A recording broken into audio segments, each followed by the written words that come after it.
At T-Mobile, our critical mission is providing unparalleled 5G coverage for when connectivity is mission critical.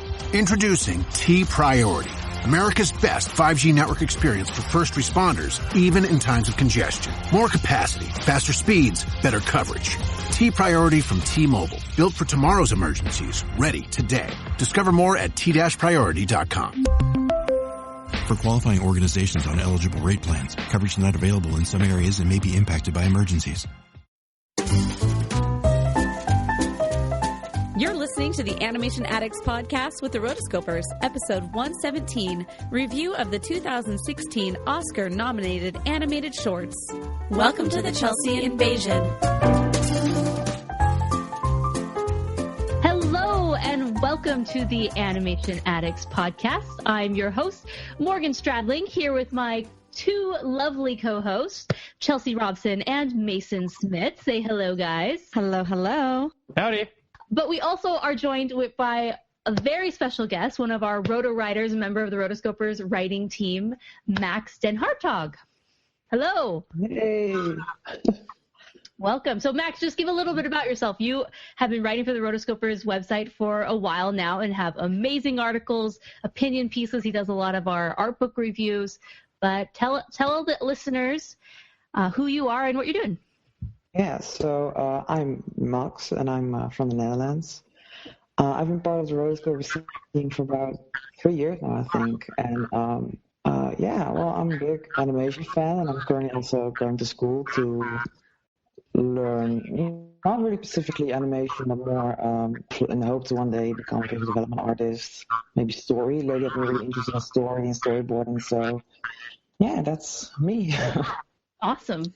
That's so exciting. So reason we had Max join this episode is because we decided that with the Oscars coming up that we were going to do a special episode just featuring the Oscar-nominated shorts. And last year, Max did an article series where him and the other writers reviewed each one of the Oscar-nominated shorts the week leading up to it. And so that is going on right now. So if you go to rotoscopers.com/Oscar shorts, I'll include the link there so you can find that.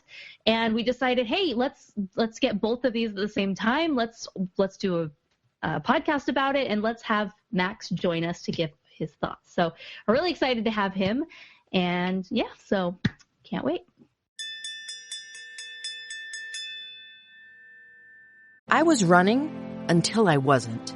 My hospital stay would have cost nearly $48,000, even with insurance. But with VA, I'll pay zero. And VA is the best, most affordable healthcare in America for veterans like me. Knowing that my family is waiting at home and a surprise medical bill isn't, that's good for my heart. My service was then, my benefits are now. Get what you earned. Visit choose.va.gov. Not all veterans are eligible for the type or amount of benefits mentioned here.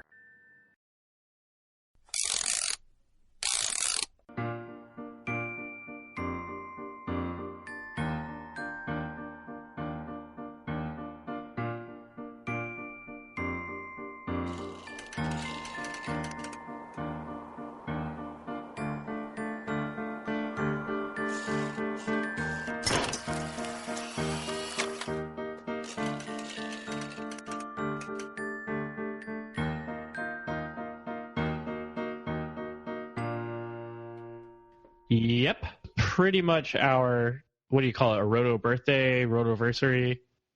Yes. So the reason we mentioned that, it has been 4 years since we started the Animation Addicts podcast on, I believe it was, February 7th, 2012, we released our very first episode, which was the Beauty and the Beast episode. Such a classic episode, and we were so excited talking about Kung Fu Panda last episode that we didn't really even get to talk about it. Oh, it was February 9th, excuse me. That was the official go live date of the Animation Addicts podcast. Okay. So yes, so happy Roto anniversary to. Wow, that was to the day then when we did Kung Fu Panda. Mm-hmm. Yes. Oh, that's cute.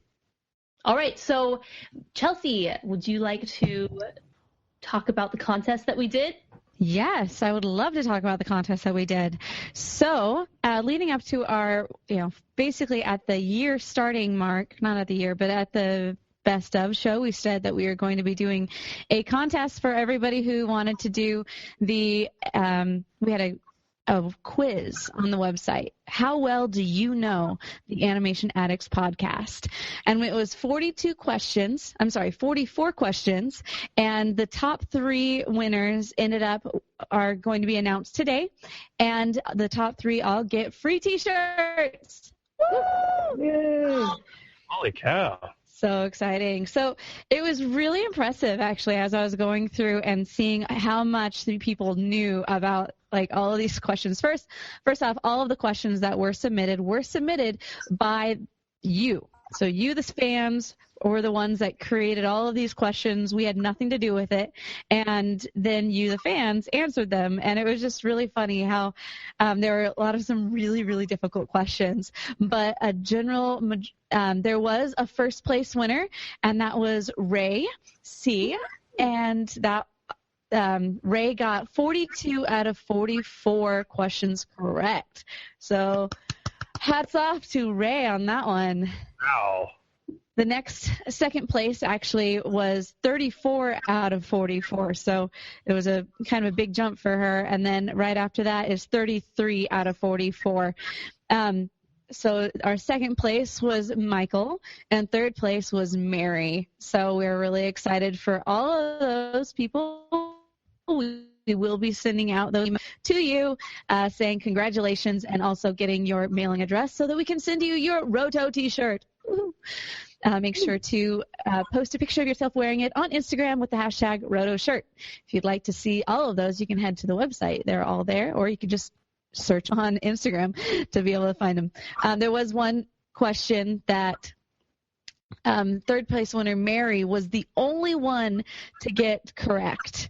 So most everyone else had like 1 or 2 people that were able to get it. But on that one question, it was, who did Mason call not funny during the Cloudy with a Chance of Meatballs podcast? Most of the people were very firm belief that Will Ferrell, which I agree is not particularly funny. And that was a write-in question too. So like you had to actually write in who it was. And but it was Beyonce that Mary got correct. Mason said, Beyonce is not funny. When did I say that? Chance of Meatballs episode. Come on now. Have I ever, like, in one context? That's the one thing you really want to know is, like, what context.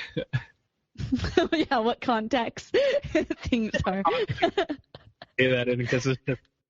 And there are a lot of questions like that, which was the funniest thing. I am going to go ahead and put I'm going to put the link to that on the show notes to this episode, just in case you want to go in there and see yourself, and just see how well you're not going to be able to win a t-shirt from it, but you will be able to see if you're able to know all of the answers. And now you know that one answer. It is Beyonce is not funny.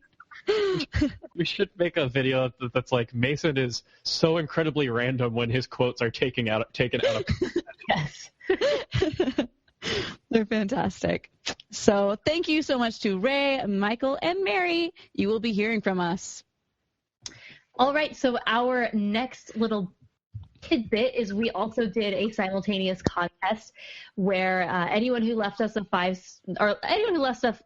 a review, didn't have to be a 5-star review, for the podcast, they were able to be entered into a contest or a drawing for an art book of their choice, which is perfect. I mean, Max is our go-to art book guy, so of course, in honor of him, we are doing the winner. So there were 11 entries, and I did a random number generator, and number 11 out of 11 got called, which was Vanessa. So congratulations, Vanessa. I'll be sending her an email and asking what art book she would like. Obviously, there are lots of good ones out there, so I'm excited to see what she picks. So thanks, everybody who did enter that. This was a fun contest. We'll keep doing it. So if you missed out on this opportunity, then don't worry. Just keep leave the review, then send an email to contact@rotoscopers.com with a screenshot of the review.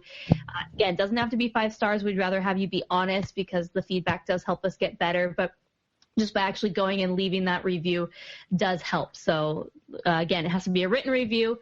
Send us an email with that, and then I will start the drawing over again. So just go ahead and we'll do that. So thanks, everybody. Now we are on to our main discussion.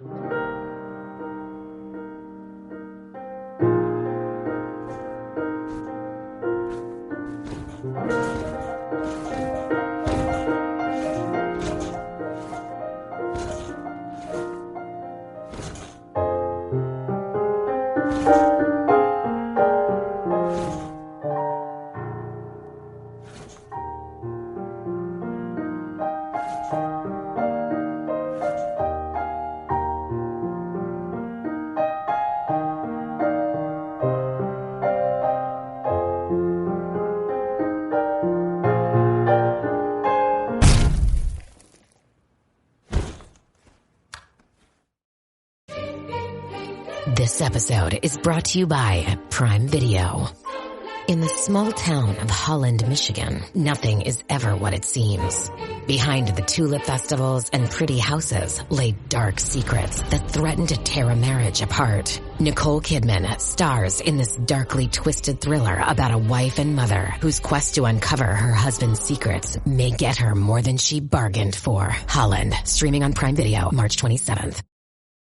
With the Oscars coming around, we decided that it was a great time to review the different animated films that were nominated. This is one of the highest honors in film, and I think shorts don't get as much attention in press as maybe the feature films, just because they don't get released on such a large scale. I mean, typically the only ones you hear about are the Disney or the Pixar shorts, but a lot of these other really fantastic shorts don't really see too much publicity or the time of day that I think they should. So I thought it was a fun idea that we are going to review them today and talk about them. So first, there are 5 shorts that were nominated. One is called Bear Story. Another one, Sanjay Super Team, World of Tomorrow, We Can't Live Without Cosmos, and lastly, Prologue. So what are your guys' thoughts about animated shorts in general? I love how much variety there has been in recent years for the animated shorts. I think, usually animation is considered children's entertainment here in, Western countries. And I think animated shorts are just a perfect example to show that it's not. These shorts that are nominated, some are family entertainment, and most of them have very mature stories that really aren't for kids. So I think that's just great. And then I also love that these shorts, they really get to experiment with technology and animation styles, and it's not just the classic Disney style that we know. There are really a lot of different techniques. Yeah, I completely agree. I think that's one of the coolest things that comes out of seeing these different shorts is difference in subject matter, but just difference in techniques and styles. I think a lot of the films probably that were nominated for the actual Academy Award for feature film are all probably CGI animated for the most part. But there's just, even in this batch that we're going to talk about today, a wide range from almost very simple, primitive, not primitive animation, but it's very simple and it's purposely so, to a lot more complex, and everything in between. So I think that's really exciting because so many people are always saying, oh, well, I wish 2D would come back. 2D is dead. 2D is dead. 2D is not dead.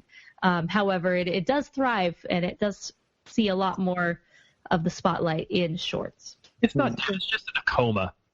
In a coma. It's something that it'll wake up and save the world as a superhero.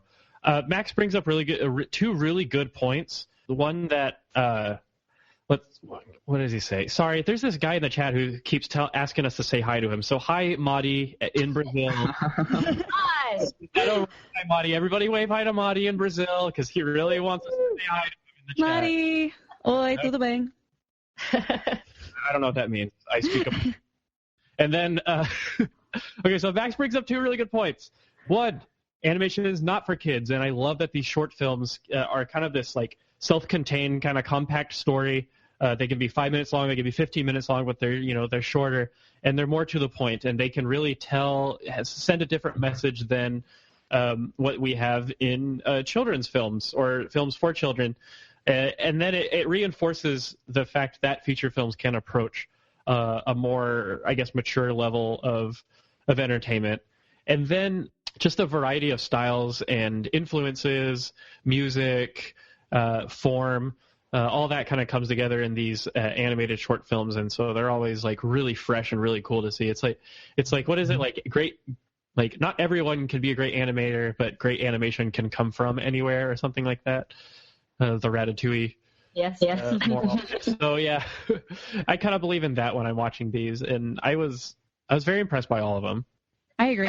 All right, so basically I just thought that was really great having these because all of them kind of left you thinking about something afterward, which it's not always the case. So let's talk about Bear Story. The first one, Bear Story.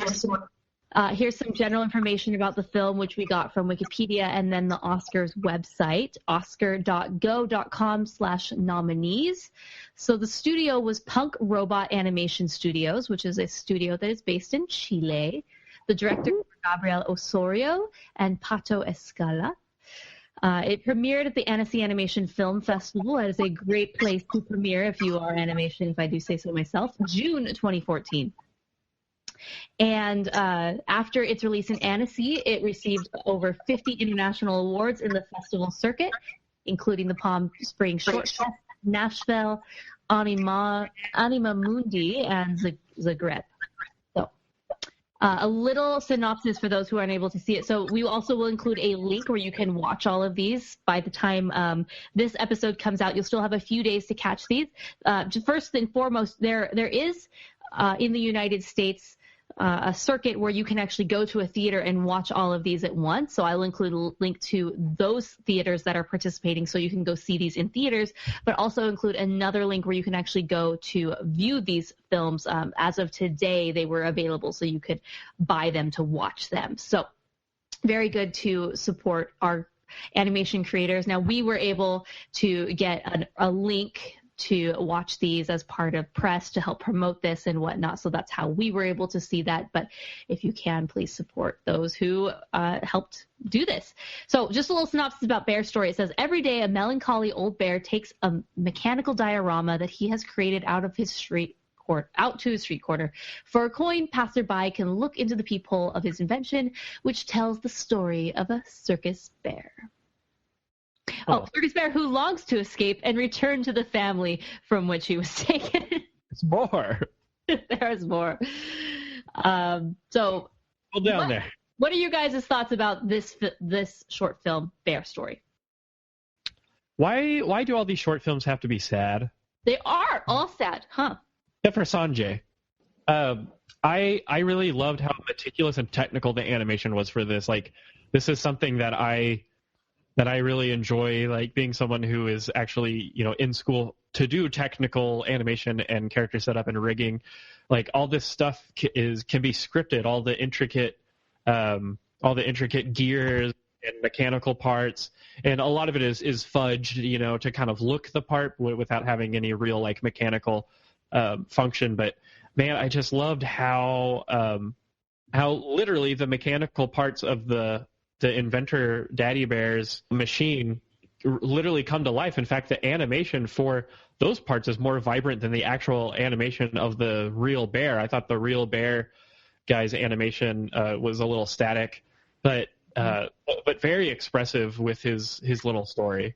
I thought it was really cute, and I was like, oh, shame on, at the end it made me think like, oh, shame on us for making animals performance circuses. I agree as far as the stuff. Like when I first started and you were seeing all the toys, I honestly thought it was stop motion at first. It was just so clear and crisp, and I was just like, "Woo, this looks really cool." But then when I went to like the actual bear, I was like, "Oh yeah, no, that's not stop motion." But still very nice, and I really enjoyed that. And like Mason was saying, it's like so sad, this whole thing, and I'm just like, "Oh my gosh!" And like there was a point where I'm like, I feel like Goldilocks is gonna appear, and it's just gonna like she's gonna be the horrible person in in the story. But instead it reminded me of kind of like Invasion of the Nazis. So I was kind of thrown off by the story. I was just like, what is this? And then I guess Gestapo, like. Yeah, it was like, what? I don't understand. Well, go ahead. Well, the story was actually inspired. I read this when I was writing my review for the site, but it was actually inspired by the director's actual life. His grandfather, I think, had to flee the country back in the 70s because it was a dictatorship or something. And, this story was actually inspired by his grandfather having to leave the country because he was being, the government was after him, basically. Yes, right. That totally makes sense, how it was portrayed. It just seemed very governmental type without being the government. Honestly, at that point in time where it's like he's getting attacked and shipped off to the circus, I was like, if I were the kid watching this on the street, I would want my money back at this point. Because I was just like, this is so sad and depressing. Oh, my gosh. I'd say money's worth. It's very intricate for just a quarter. Right. That's entertainment. It's true. And then my question was at the end, it was like, did he get back with his family? And then I realized, oh, well, yeah, there were grooves in the bed. So it seemed as though he did. Back with his family. What? Mechanical Bear got back with his family, but he seemed pretty sad. Maybe his mom and his son were like at the doctor's or something. Well, because there were fresh grooves in the bed. So I assume that the wife was there. Anyway, those are my thoughts about this one. I enjoyed it though. It was a feast for the eyes. Yeah, really, really cool. How you can use like depth of field and things to make things work out. And I love non-traditional animation, making things move like robots or making things move like robots, basically. Robots are great. Yeah, I thought this show was very enjoyable, and I especially loved the middle part, the mechanical.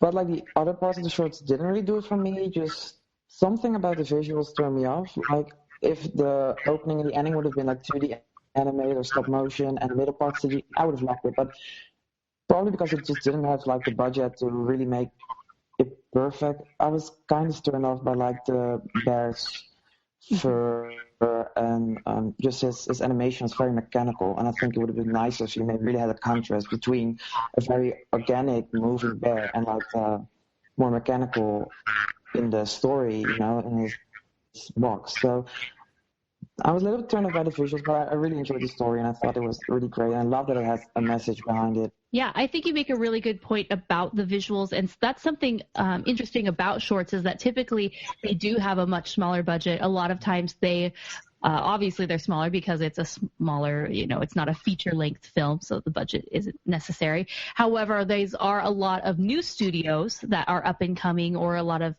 just single animators who have an idea, or students who then can do a short to express themselves, and as a result, the animation is not up to par with what is released theatrically. Not saying that that's any different, but I think we get so spoiled sometimes seeing all these beautifully, richly animated films, and then we see shorts and they're the things that they lack are very apparent, and it's not really their fault, right? No. Kind of the way that it is. Now we do also get spoiled with Pixar and Disney, where their shorts are out of this world amazing, which kind of leads us into our next short, which is Sanjay's Super Team. Obviously, this was by Pixar. It was directed by Sanjay Patel and Nicole Grindle. It was released with The Good Dinosaur, which came out November 2015.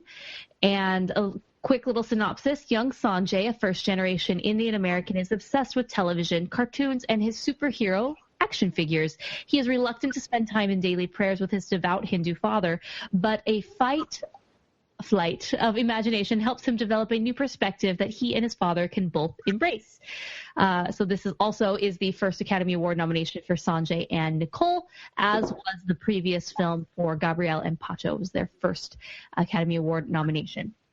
Now, this is a very, very on the other end of the spectrum. Not saying that Bear Story was poorly animated in any way, shape, or form, but even if you just compare these two films, there is a stark contrast between Sanjay's Super Team and just the superpower that is Pixar and its rendering engine and the talent that it has compared with Bear Story. So what were your guys' thoughts on not Bear Story, Sanjay's Super Team? I love it. It was a really great one. I received our book for this and was able to review it, which was fantastic. And as you read it, you really get a really cool background of the story. Basically, with Sanjay, this was like the very first time, like when he was making this movie, that he got the chance to actually talk with his father. Like he took the chance to talk with his father about why he was devout and why he did what he did, as opposed to just taking it for granted that he was. And because of that, you can just see like everybody in the team even came around and was very, they themselves, even though they weren't Hindu, they all took a moment where they were like, I can see myself in this story. And that's what a great story this was, the fact that everyone can see a little bit of their own upbringing in this, which is one of the main reasons why Pixar kind of let it go and like why they really wanted to push it too. Also, some of the anime influences are very clear. I love the colors. Oh my goodness. Very, very cool. And just the whole, how it kind of left you. It left you with a sense of like, just very emotionally engaged into the story of this father and son. This episode is brought to you by Progressive Commercial Insurance. Business owners, meet Progressive Insurance. They make it easy to get discounts on commercial auto insurance and find coverages to grow with your business. Quote in as little as 6 minutes at progressivecommercial.com. Progressive Casualty Insurance Company. Coverage provided and serviced by affiliated and third-party insurers. Discounts and coverage selections not available in all states or situations. Yeah, it's Pixar, of course, never does anything in any of their productions that doesn't have to do with the story, that doesn't support the story. And so I really admire this short because of how, just the beats are very orderly and they're very clear.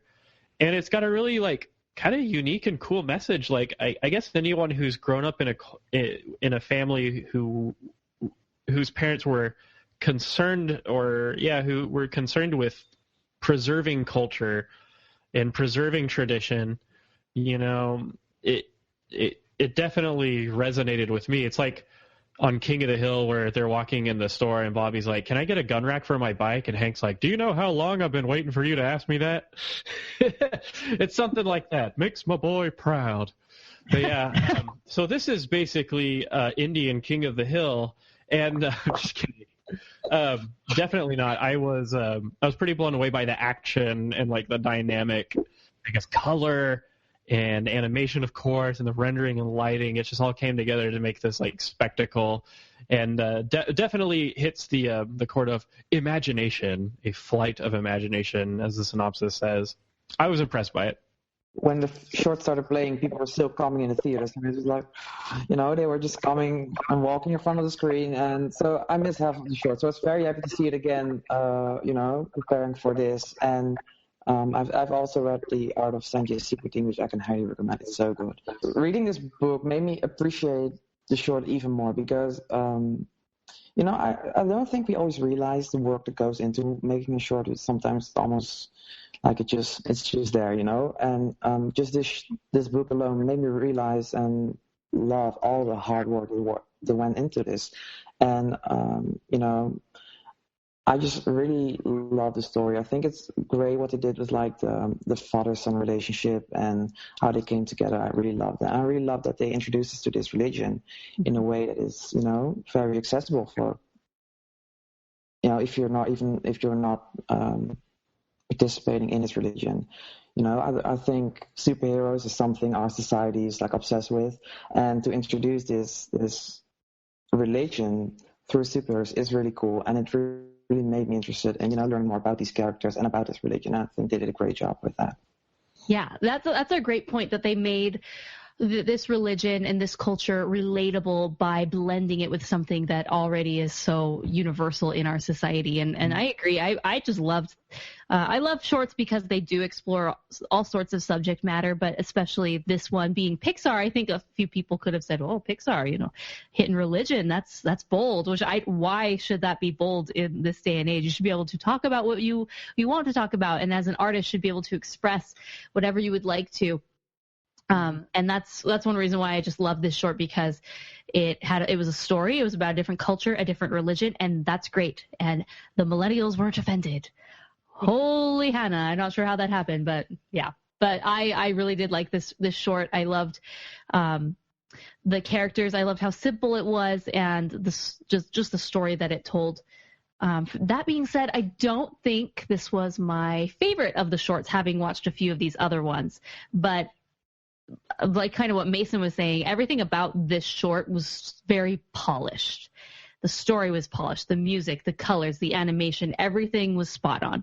I mean, which is what we've come to expect from Pixar.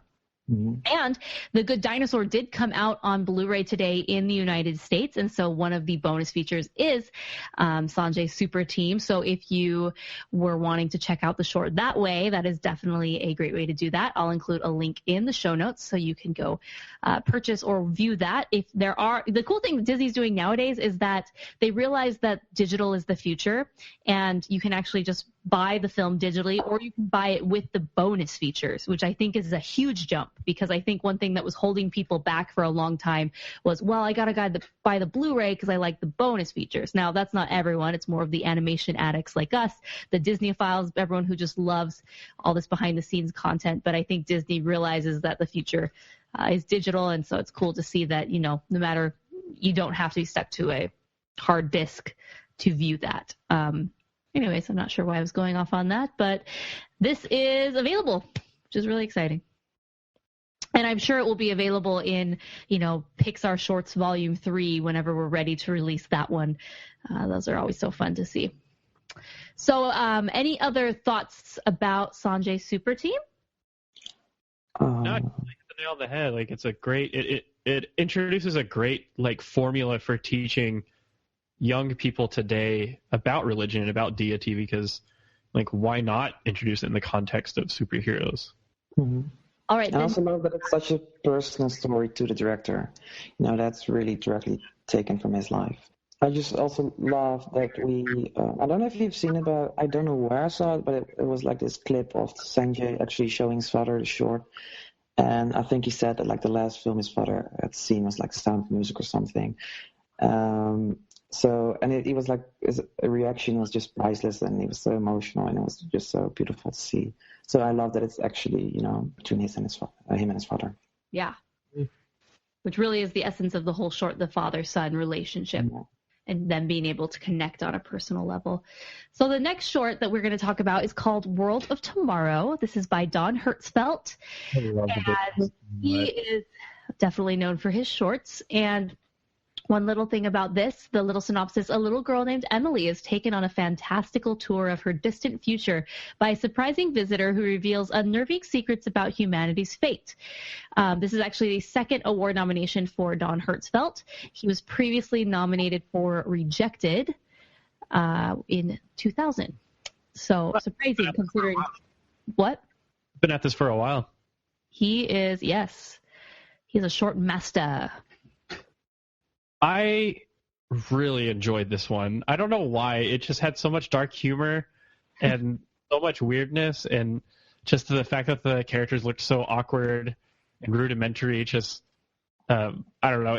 It was just really comical to me, even though the subject matter was really depressing. Like, it deals with, you know, in the future, people can sort of live forever by making clones of themselves and imprinting their memories onto them. And so in a way they can live forever, but at the same time the clones deteriorate and die and their memories go along with them. And poor people can't afford it. So they, what did she say? You could, when your loved ones die, you can peel their face off and put them on a crude, slap them on the face of a crude android.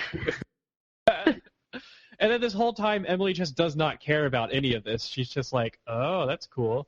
Hey, one him, and I saw this thing that moved. It's just like, yes, Emily, you're experiencing this memory is confusing you and making you think that it's the memory. And all this other stuff, it's just like, I guess the differences between Emily Prime and Emily the Fourth or whatever, really funny. And then the fact that at the end when they led into this whole thing about discount time travel that just it's very dangerous, and it could make you pop up during the Ice Age and you would die of exposure, and that's what you think happens to Emily at the end. And I don't know, I thought it was really, really cute and just very, very to the point in that it was very minimalistic. And so I was very impressed, and I was like laughing the whole time just by how silly this one is.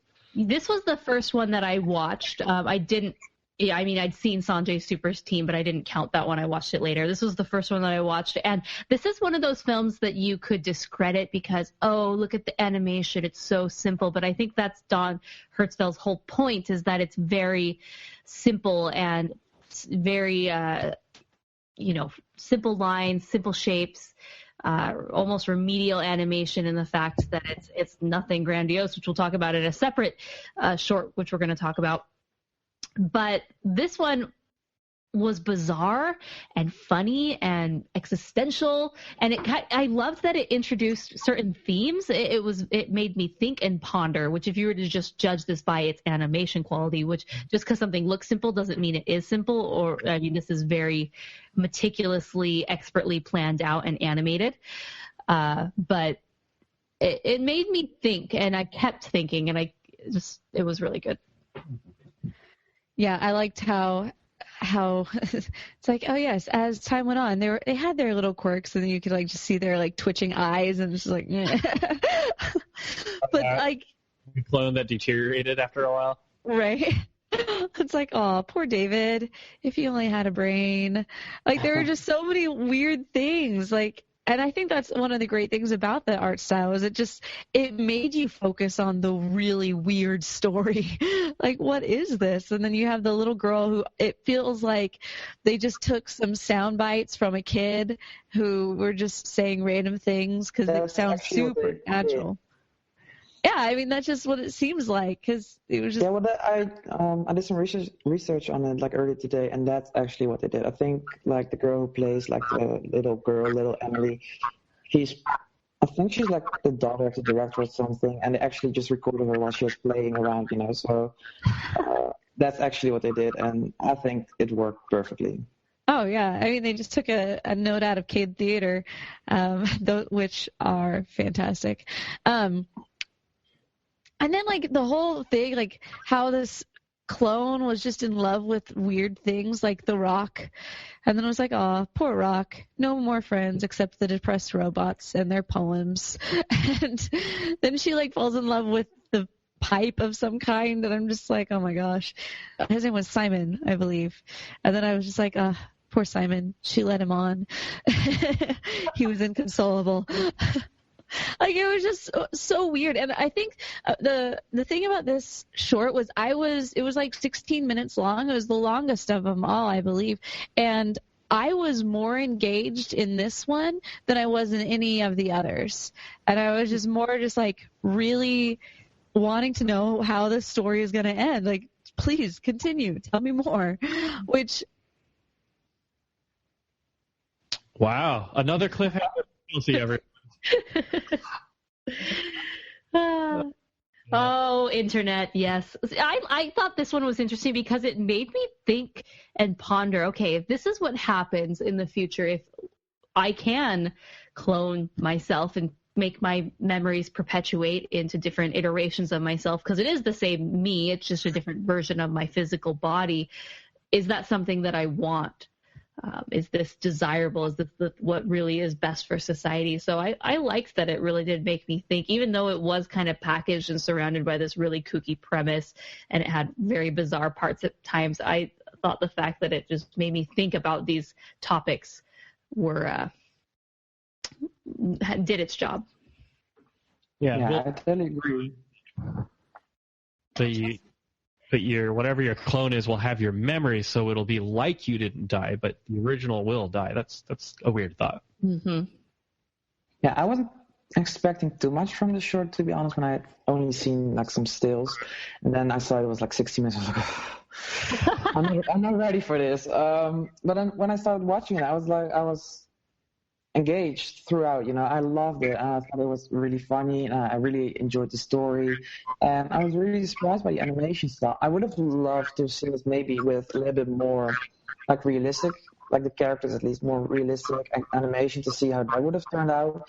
Because right now I didn't really have like a personal connection to these characters, and I didn't really care that much. And I would have been interested to see like how this would have been if they were actually more similar to us and not just stick figures. But I really loved it. I thought it was really funny, and just all the colors, and it was just crazy, but it was just so great and so unexpected. Yep, really kooky. Yeah, so this is just a teaser. If you have not seen this film, definitely check it out, because in 2 episodes from now, we will be reviewing a 3-part set series of shorts that Dawn Hertzfeldt had done, which is a patron's choice. So highly requested that we are going to do it. So I'm excited for that. So moving on, let's talk about We Can't Live Without Cosmos. Now, this was directed by Konstantin Brozit. And the synopsis says, 2 best friends have dreamed since childhood of becoming cosmonauts, and together they endure the rigors of training and public scrutiny and make the sacrifices necessary to achieve their shared goal. This is a Russian animated film. This is the 2nd Academy Award nomination for Konstantin. Previously was nominated for a short called Lavatory, Love Story, in 2008.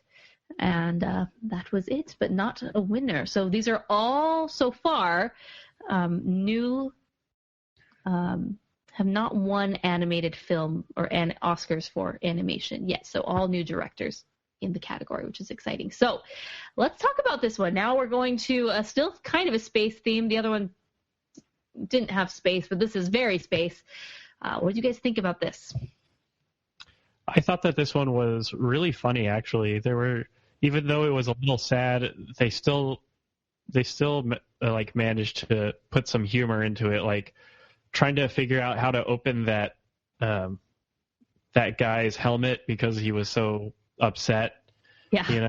Like getting the guy with the crowbar, and then they can't do it, and then the stronger guy tries to do it, and the crowbar just breaks, so they just leave it in there, and all this stuff. And so I thought it was really cute, actually, but at the same time kind of sad. I don't know. I personally have a hard time caring that much about cosmonauts, although I do like astronauts because of America. But it was still really cool. I thought that the animation style, not that the character style was the same, but I thought that in general the short looked like Futurama just because of the color palette, and also I'm guessing they used CG objects for some of them and then just used shading to make them look 2D, but I could always be wrong on that. But it did put off like a Futurama vibe. Empower. Claire is practicing her breathing for her upcoming yoga retreat in Bali. Has she ever done yoga before? No. But Claire worked with Empower on her savings and investment strategy. She got good at money, so she can be a little bad. Empower. Invest well, live a little. Join our 19 million customers today at Empower.com. Past performance is not indicative of future returns. Investing involves risk. You may lose money. Advisory services are provided for a fee by Empower Advisor Group, LLC, EAG, a registered investment advisor with the Securities and Exchange Commission. Namaste. Interesting. Well, I think the animation style was very familiar. For some of the shorts, it was very new. But with this one, I felt like I had seen it before. But I really liked it. I felt it fit, and I really liked the story. I loved it was really funny. It had its funny moments. But then again, I also loved that it just didn't have a happy end. Is that bad to say? I love that it just wasn't like at the ending, like, surprise, I'm still here. But that it just, the ending was beautiful in just a sad kind of way.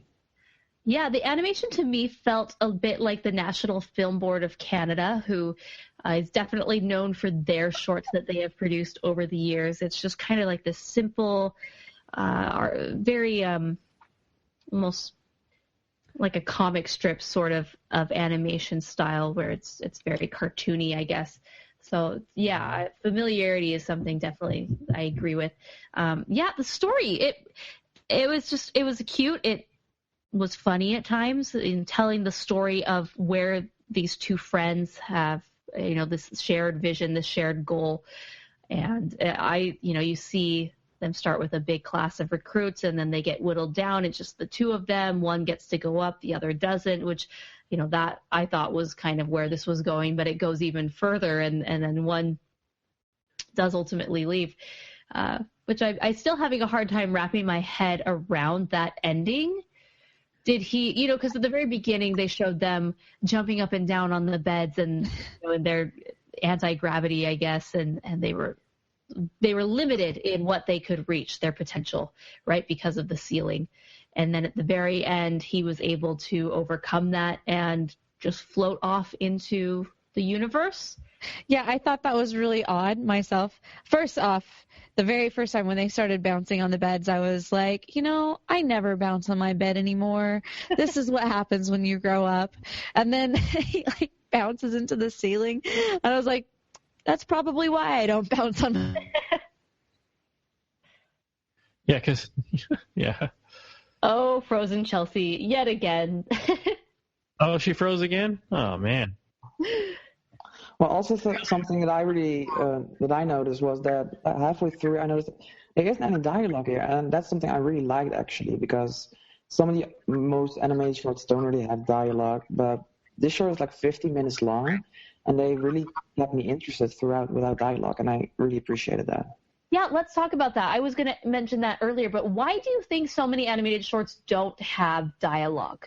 Is it budget? Is it just because the normal and not normal, but theatrical animated films typically always have dialogue, and there's even instances where the film wasn't even created with dialogue and they add it after the fact. But why shorts? Is it because shorts you have so much more creative liberty, you're able to tell a story without dialogue, or I don't know, it just seems majority that I see don't have it. Well, maybe more of a challenge, really, to convey intent and emotion without dialogue. I guess when an animator wants to be the animateur, as one of my professors calls them, or wants to elevate their animation to an art form, they don't want to use dialogue as a crutch. I'm not saying that dialogue is a crutch for studios that, for their feature films, but since you only have to captivate the audience for a short amount of time instead of an hour and 30 minutes tops, then you can focus on portraying it without dialogue. I don't know. I really enjoyed this one, and also not having dialogue forces the viewer to kind of absorb what is actually going on in the short film, rather than just relying on the dialogue. Like, if it had a bunch of dialogue, you could just close your eyes and doze off to sleep, and you could still figure out what was going on, I guess. Interesting. All right, any last thoughts on We Can't Live Without Cosmos? The title's really strange. I guess that's a real book? I don't know. For the Googles.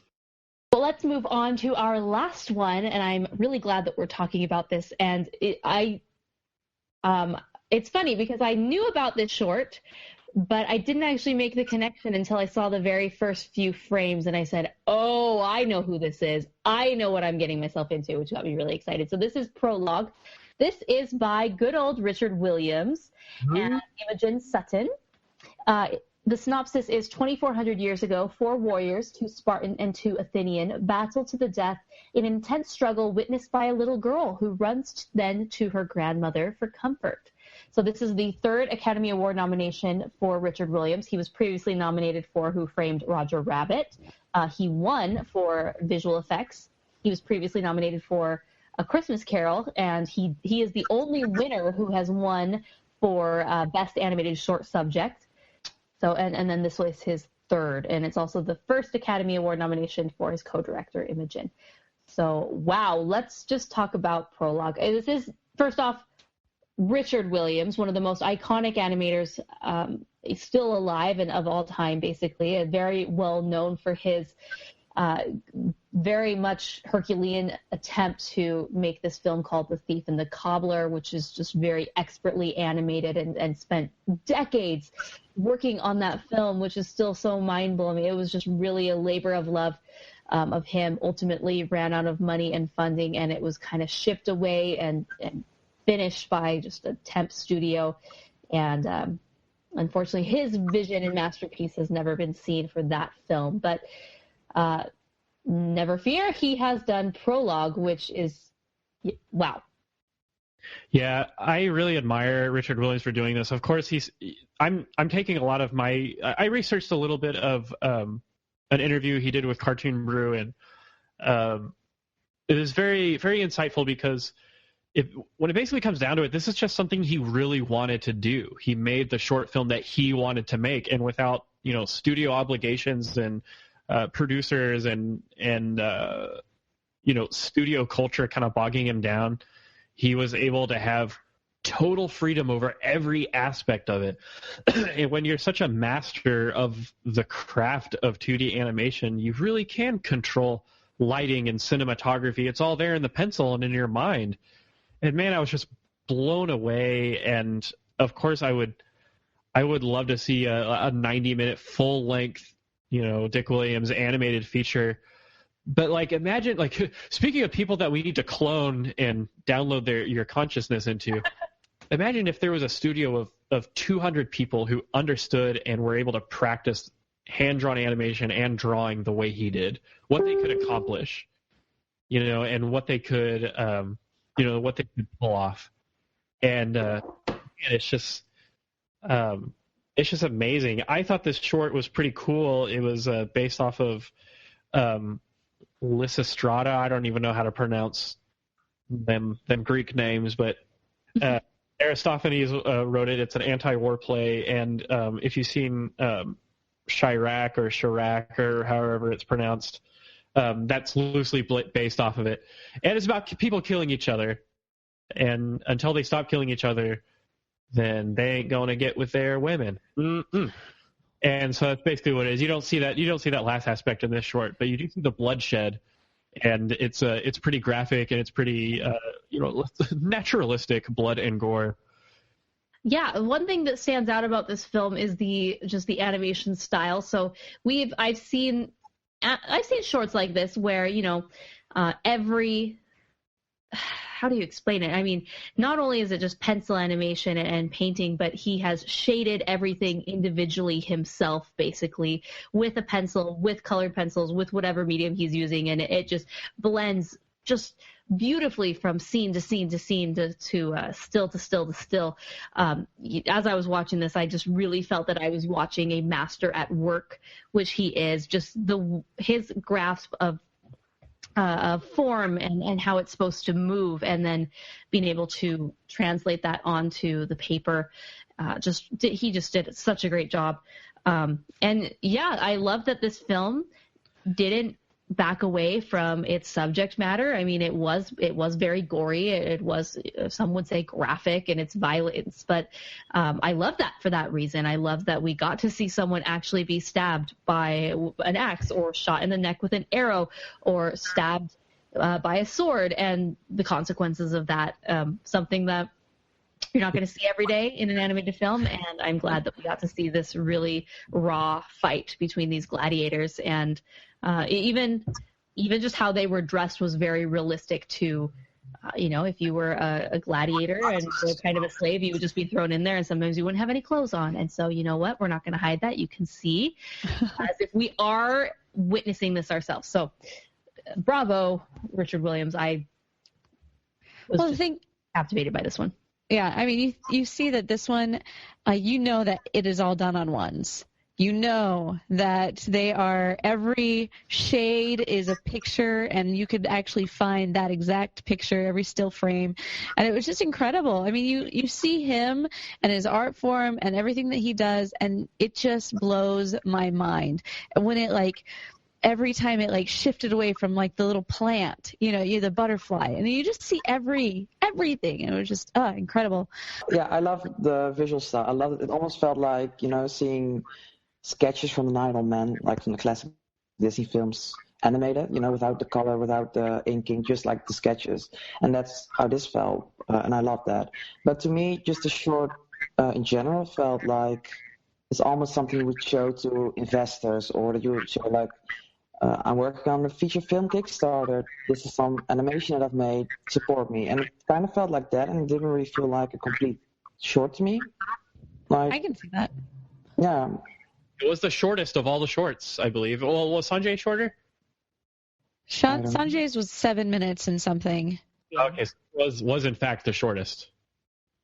Yeah. Yeah, Richard Williams, why couldn't you done a 15-minute version?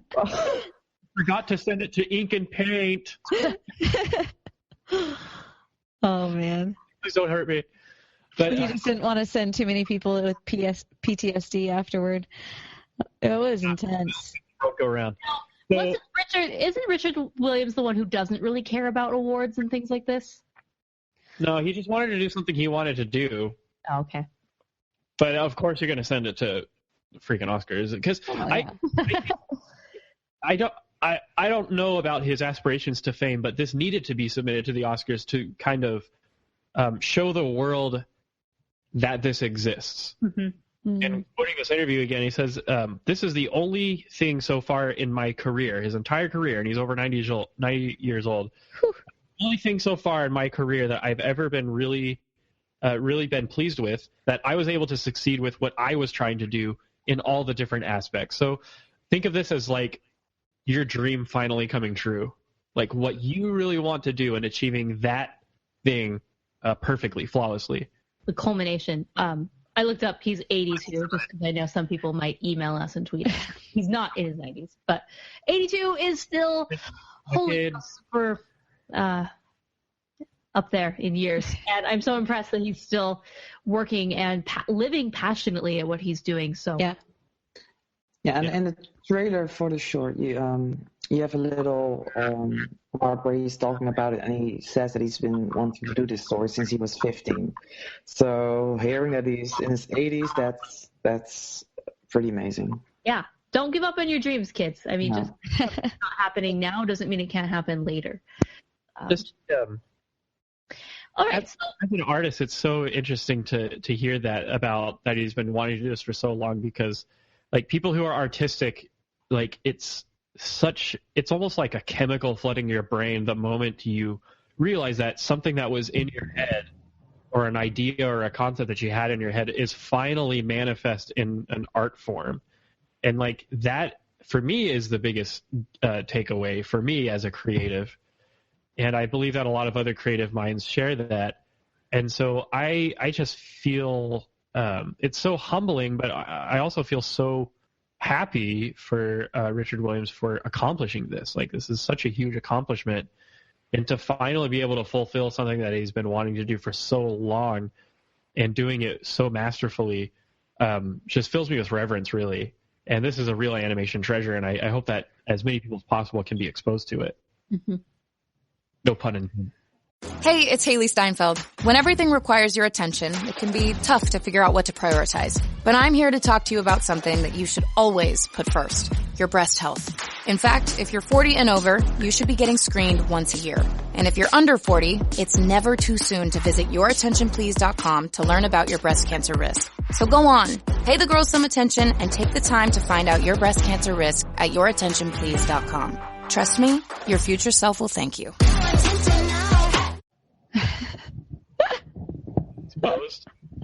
Oh, I got it. Our final thoughts. We did have a Twitter question. We asked the question, what do you think is the criteria the Academy will use to judge the best animated short? Oh, yeah. We had two answers. One said theme/main idea. That was by Nicole. And another one, Josh said, Oscars don't care about animation. They only nominate them if they took their kids to see them, or if they saw it on Rotten Tomatoes. That's why Shark Tale was nominated. Ooh, shots fired. Ouch. Surely these Academy folks have the attention span to watch a 15-minute short film, right? One would hope. Yes, one would. But that's an interesting. It's an interesting point to go on. Like, I was looking at some of the past years. There's just been a lot of hoopla within the animation community, and rightly so, just how most of the people, when they say, did they vote on the animated shorts or the animated feature films, most of them said, I either didn't vote or I just voted for the one that I saw just because I saw it. And so there's a lot of stuff about this. And so in that sense, I feel like some of them could be seen as slanted in that way just because they got a more widespread release. But I don't know. What do you guys think? What do you mean? Well, I think that some aren't going to win because they weren't as widely released. I think that, well, looking at it, I think that Sanjay's super team has an extreme edge over the rest of the shorts because it was so widely seen. And because it's Pixar. And because it's Pixar, too. I can see that. However, I really hope that's not the criteria used to judging them, but that's very naive of me to think that. Because I would not vote for Sanjay's super team. I loved it, but that would not get my vote.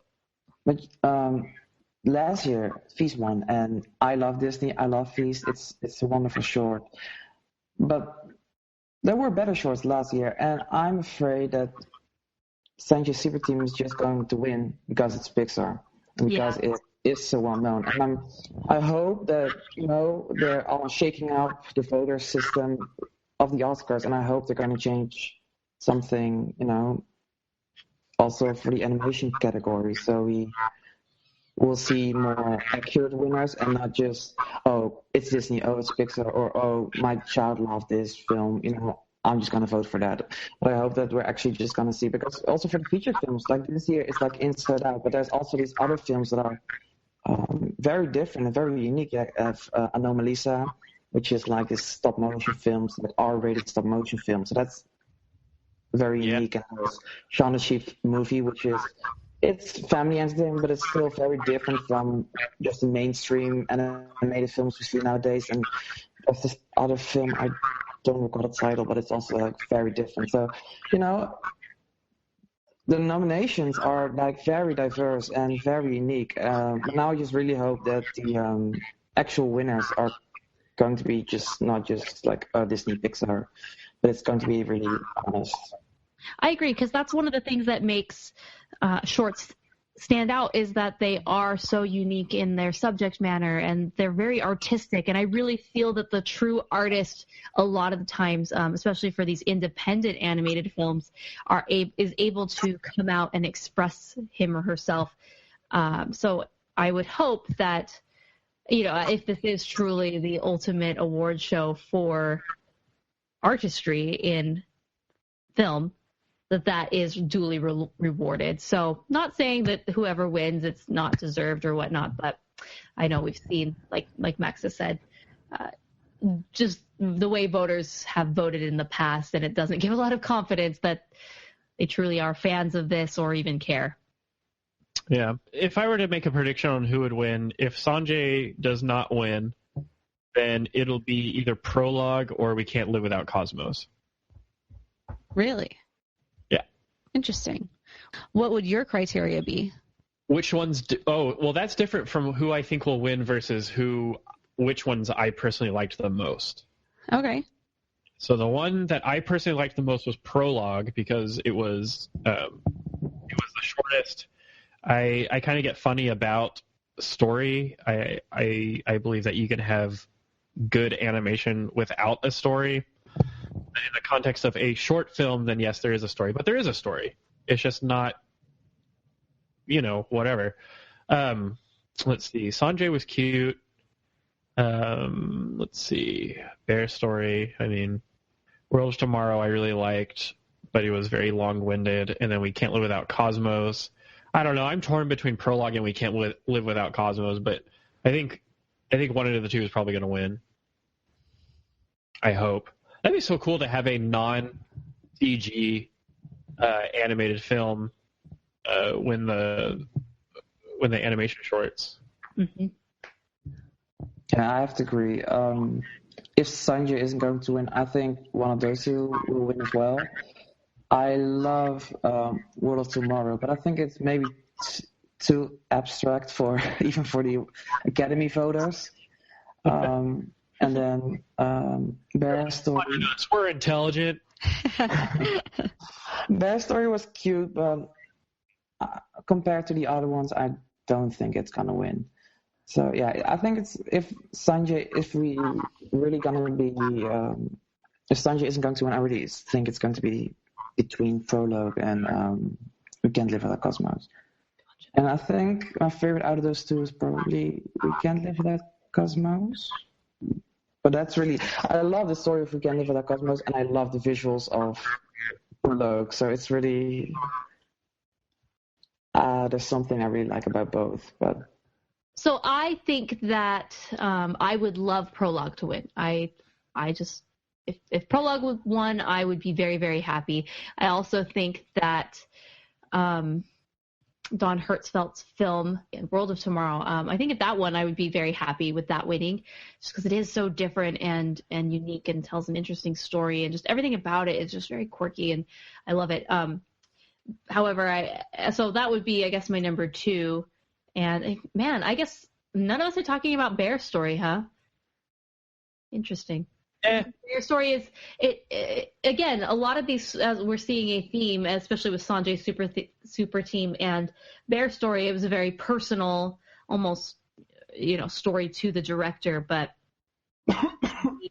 wasn't my favorite. So, what I think will win, I guess I'm not going to make a prediction on what I think will win, but what I hope is Prologue. All right, for me, I loved World of Tomorrow. I think it was really interesting, and like I said, that one was the one that I was most engaged on.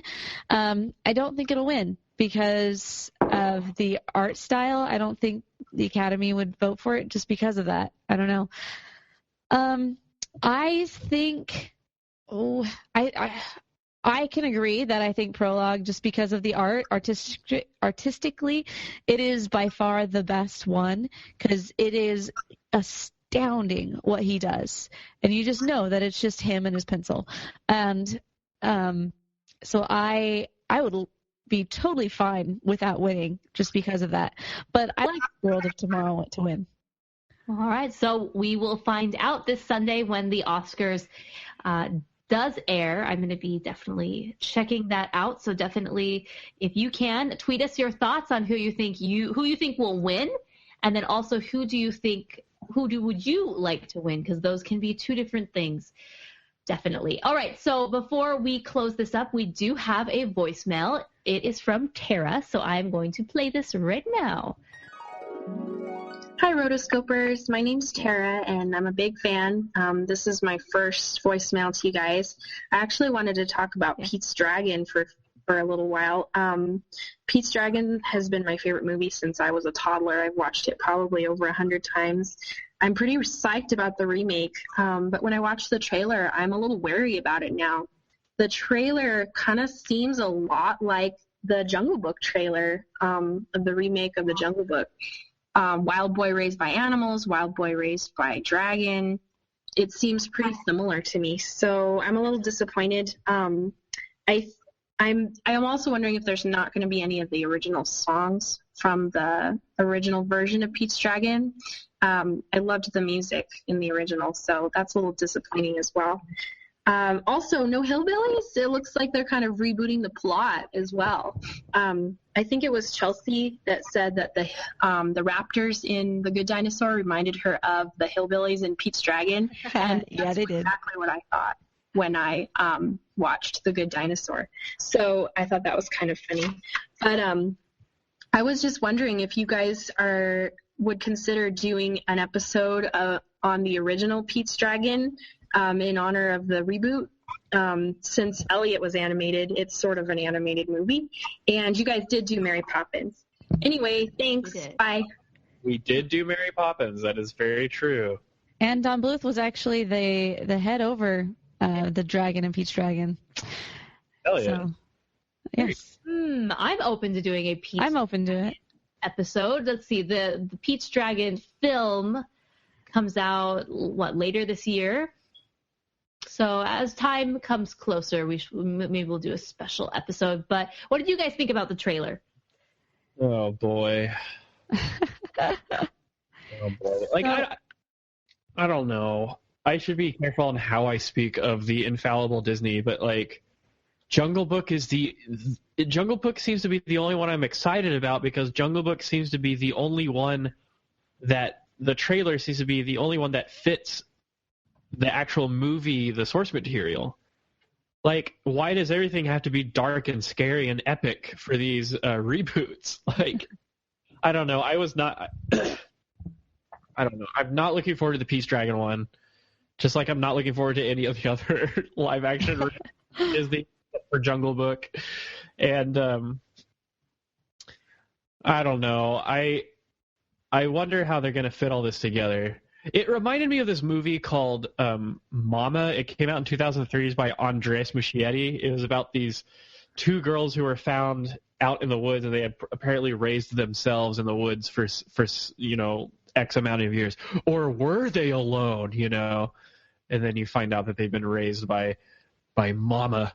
And so it's kind of the same concept for Pete's Dragon here. And I don't know. I just like that Pete is just this, like, scraggly, mangy jungle boy. Totally setting up for a crossover between him and Mowgli. It's going to be like, spoiler alert, Mowgli, Jungle Book is actually set in present day. There's still jungles in present day.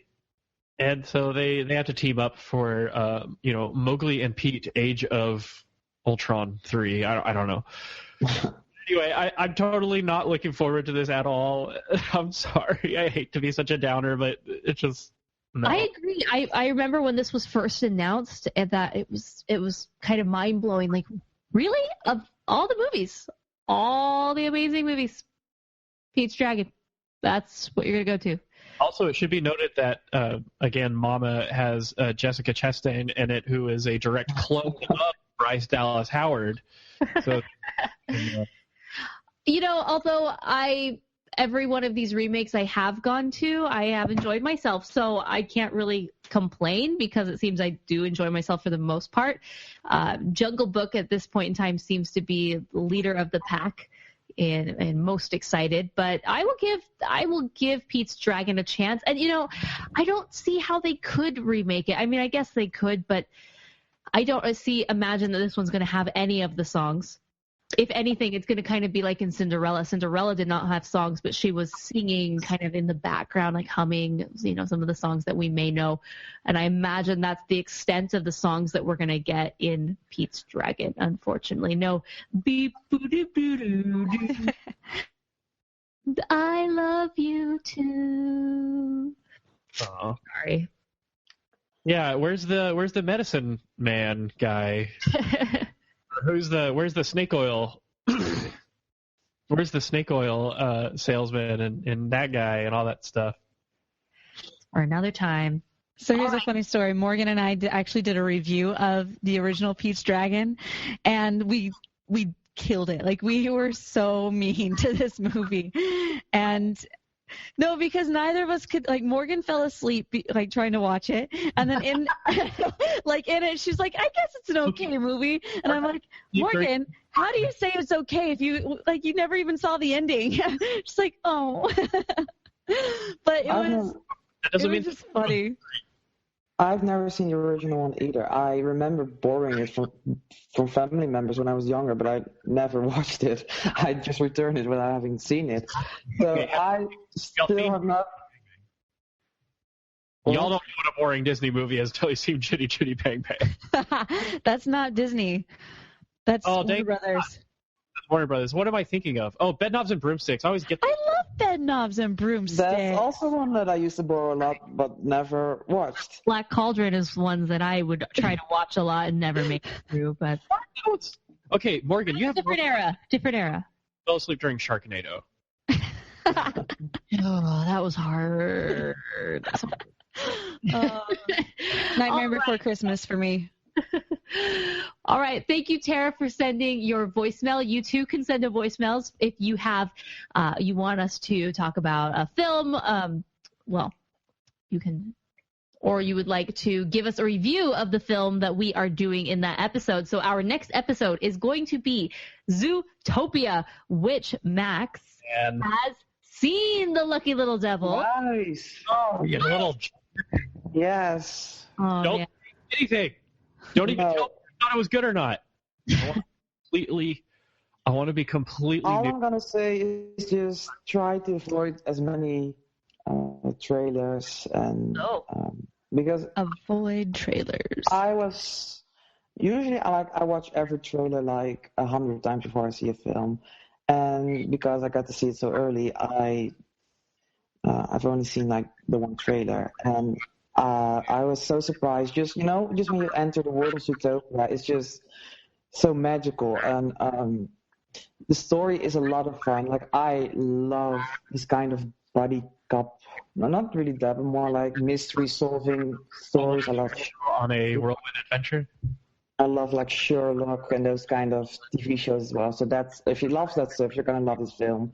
And just in classic Disney trend, there's gonna be some big reveals. So try to avoid as many stuff, and don't try to be surprised when you see it in theaters, because it's gonna pay off. Sweet. I loved it. Awesome. I'm so excited. If guys, you heard it first here on the Rotoscopers. It's amazing. So go see it, because twice in 1 week. Twice in 1 week. Our next episode is going to be on Zootopia. So if you do have voicemails and you want to give us your thoughts, go to rotoscopers.com/voicemails. Now, do know that episode is going to be released on the 11th of March. So the film comes out in the U.S. on March 4th, and we're giving you a whole week to watch it. And on the 11th, actually, we probably will be recording on the 8th, Tuesday. On that recording, we will have spoilers, and we will so avoid our podcast at that point in time if you have not seen it or it has not been released in your country yet. So get ready. It's going to be exciting. And, man, now all I want to think about is Zootopia. Thanks a lot, Max. Forget all Pete's Dragon. All right, so very quickly, you can also leave us a voicemail at 406-646-6575. You can call us directly from your phone right there. Also, thank you to those who have been supporting us at Patreon. We did get a new patron this morning, earlier this week, and her name is Vanessa. So I wanted to give a little shout out to Vanessa. We actually have, drum roll please, I'm trying to see the number of patrons that we have, and my internet is just ridiculously slow at this point in time because we are live streaming. So I'm going to keep spitballing. We have 37 patrons who support the show and make this all possible. So thank you, everybody. It's, again, a small contribution that you can do is very much appreciated. Vanessa, I just added her to the Facebook group, and we have lots of fun conversations there with other fellow animation addicts. So it's definitely something that you should look into if you are interested. But, of course, if you can't, then the best way that you can support the show is either using our Amazon affiliate links whenever you do your Amazon shopping. Just start it by clicking that link, and then off you go. That's all you really need to do.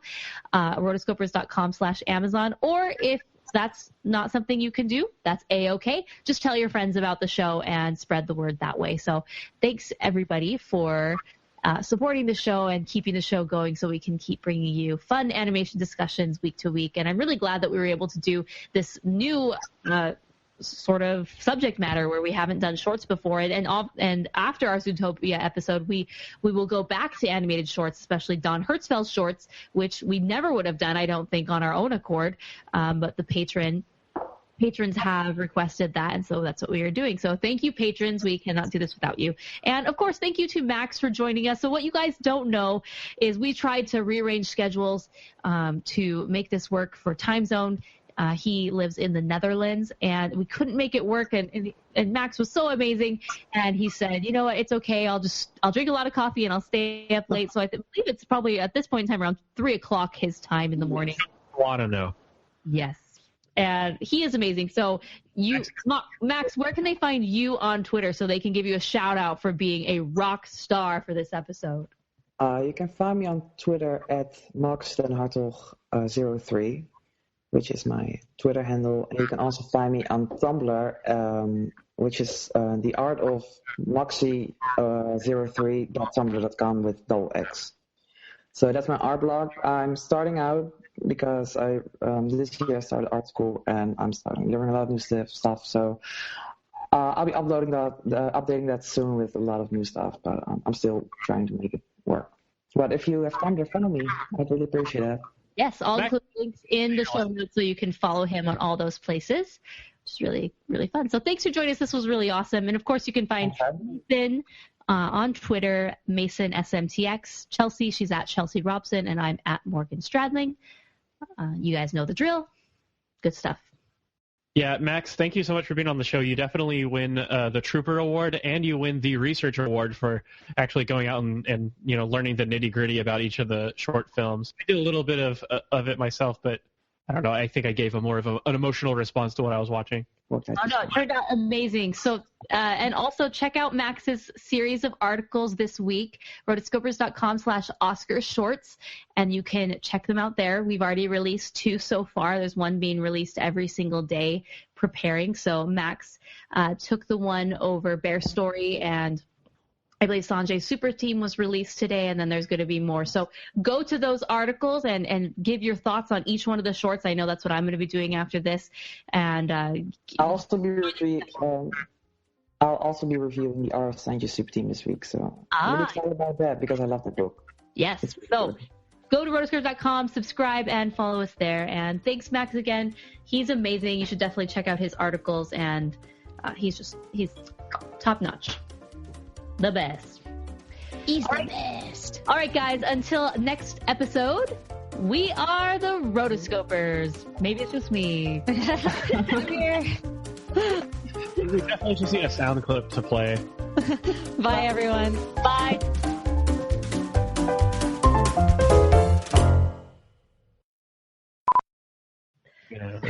Chelsea, are you okay? Chelsea! All right. Chelsea just had a stroke, everyone, so I'm just kidding. See, I see. Am I back? Hello? Oh, there are double Chelseas. So for those of you who are listening to the audio, this will be cut out and probably a blue. Yes. Who's the real Chelsea? 2 Chelseas that are in the video. So going on. Yes, Chelsea. I'm so confused why this is happening. I'm going to try and fix this, and you guys continue without me right now.